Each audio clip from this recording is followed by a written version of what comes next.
ప్రేమ బంధించబడేది విశ్వాసంతో. ఆ విశ్వాసమనే తాడి యొక్క ఆధారం సత్యమనే దారాలతోనే ఏర్పడుతుంది. ఇక్కడ ఉత్పన్నమయ్యే ప్రశ్న ఒక్కటే, సత్యం అంటే ఏంటి? సత్యం మన కళ్ళతో చూసేదా? సత్యం అంటే మనం ఆలోచించేదా? లేదు. మనం దేన్నైతే విశ్వసిస్తామో అదే అసలైన సత్యం. విశ్వాసం అంటే కూడా అదే. దేన్నైతే మనం సత్యమని భావిస్తాము.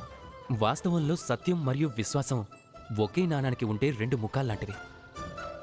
ఎక్కడ సత్యం ఉండదో అక్కడ విశ్వాసం కూడా ఉండదు. ఎక్కడైతే విశ్వాసం ఉండదో అక్కడ సత్యం తన అస్తిత్వాన్ని కోల్పోతుంది. ఎవరైనా సరే సత్యం తెలుసుకోవాలనుకుంటే విశ్వాసం ఉంచండి. లోకమంతా ప్రేమమయమవుతుంది. అప్పుడు మనసు ఆనందంతో చెప్తుంది, రాధా కృష్ణ.